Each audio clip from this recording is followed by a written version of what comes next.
Put your hands up. Put your hands up. I said, put your hands, you Pia. That's how my Saturday started. And I'm not talking about some movie scene either. I'm talking real life, right in the middle of a supermarket, fluorescent lights buzzing overhead, cold steel pressed in my reality, and a cop I'd never seen before staring me down with his hands shaking, like I was the worst thing that could have walked into his little world that day. So there I was, David Hayes, standing dead center in the cereal aisle with some rookie's gun aimed at my chest, and all I could think was, man, I just came here for some Greek yogurt and Frosted Flakes, you know? Now, before we get ahead of ourselves, let me back up a sec, because you gotta understand how a day turns inside out like that. I'm not your average suspect. No matter what Jenkins, yeah, that's his name, Officer Mark Jenkins, badge fresh out of the academy, seemed to think. I'm 45, 20 years with the FBI, build a life on paperwork, evidence, and not jumping to conclusions, right? Born and raised just a couple miles outside Maywood, North Carolina, worked my way through school, made it to the bureau, spent years living out of hotel rooms chasing real criminals, guys with motives, not melanin. But it's a small town, Maywood. The kind of place where everybody figures they know everybody, which is both a blessing and a curse. My best friend, growing up, Bill Peterson now, he's Chief Peterson to the locals. We played ball together, skipped rocks in the creek, chased after the ice cream truck, all of it. He stuck around, climbed the local PD ladder, and I took off, but we never lost touch. So I felt good coming back here, thought I could put my guard down a bit. Turns out, sometimes you're only as safe as the guy with the badge feels you should be. So, picture this him pushing my cart, minding my business, half reading the backs of cereal boxes because my wife's got me on this low-sugar thing, when Jenkins decides I look like trouble. Not for anything I did, not because someone called him over, just because I looked suspicious. That's what he said, anyway. This kid was all nerves and attitude, barely old enough to remember dial-up internet, itching to flex his authority. He marched up, squared his shoulders like he practiced it in the mirror. Hey, you. Stop. I looked up, tried to keep it civil, even gave him a nod. Something I can help you with, officer?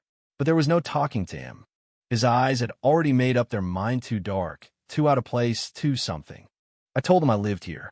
He told me not to lie. I said I was shopping. He told me to quit hanging around. You know what I mean? Like I needed a permission slip just to buy groceries. He demanded ID. I told him no, not unless he had a reason, which, by the way, is the law, not just my attitude. That didn't land well. And just like that, things escalated. His hand went to his gun. My heart started pounding, not because I was scared of him, but because I knew how quickly things can go sideways when people stop listening. He said I was resisting. I kept my hands visible, voice even, but he was already locked in. He kept barking, put your hands up. Don't move. You look like you're about to bolt. I'm a federal agent, trained for high-pressure moments, but nothing quite prepares you for being judged and condemned for shopping while black. Then he did it. Drew his weapon. Yelled for the whole store to hear. I saw heads turn, folks freezing in the frozen food section. I felt this cold, bitter anger like, how is this my life right now? How is this anybody's life? Now here's where experience and maybe a little stubbornness kicked in. See, pulling my badge or arguing wasn't going to do much for me. Jenkins was out for a win, not a conversation. But I had a card up my sleeve he didn't know about. So I said, "You're making a mistake. I want to talk to your chief." He laughed, of course. Who did I think I was? Calling the sheriff like some kind of power play. But I did it. Calm as you please. I took my phone out slowly so nobody would get twitchy and call Bill Peterson. Put him on speaker. "Hey, Bill, I'm at the Fresh Mart, aisle 7. Got a little situation with one of your guys." Jenkins turned pale. All that bravado washed away in a second. He stammered, gun still shaking, trying to decide if he should double down or back off. But when he heard Bill's voice get real quiet and angry on the other end, he knew the game had changed. "Peterson told me not to move, he'd be there in minutes." Jenkins looked like he was about to faint, his hands slick with sweat. When Bill showed up, no lights, no sirens, just him and that "don't mess with me" look he's had since we were kids, everything stopped. He walked right up, checked I was okay, then turned on Jenkins like a thunderstorm. "What are you doing?" he asked, voice echoing down the aisle. Pointing a gun at a federal agent in broad daylight in my town?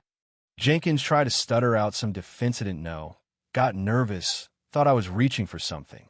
But you could see in his eyes she was sorry, just not for the right reasons. Sorry he got caught, not sorry he went there. Bill told him to turn in his gun, his badge, his radio, right there. Suspended on the spot. I almost felt bad for him almost. But it didn't end there. Internal affairs came down hard. They interviewed every name, Jenkins, witnesses, even pulled the security footage, which showed it all, clear as day.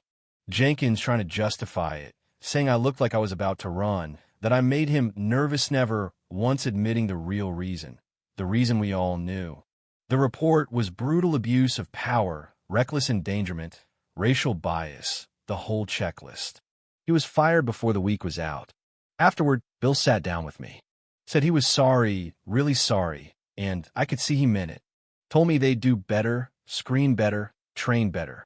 I told him, look, if Jenkins would do that to me, imagine what he'd do to someone who couldn't make a phone call to the chief. That's the part that sticks with me, even now. Word got out like it always does. Not a huge scandal, just a sharp lesson for anyone watching. Jenkins? He lost his badge, his pension, maybe any future in law enforcement probably deserved it. But I didn't press charges, didn't want the circus.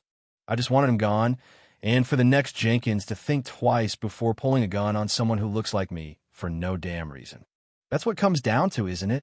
Justice, not just for people with connections or shiny credentials, but for everybody. It's a small victory in a much bigger fight.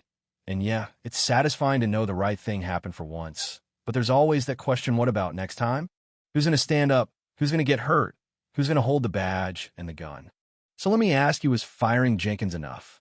Or just the start? What would you have done in my shoes, standing there under those bright supermarket lights? I want to hear your take, your story, your outrage. Is justice ever really done, or do we all need to keep pushing, keep talking, until stories like mine are just stories, not headlines? Share your thoughts. Let's have that hard conversation, because this, right here, is how it changes.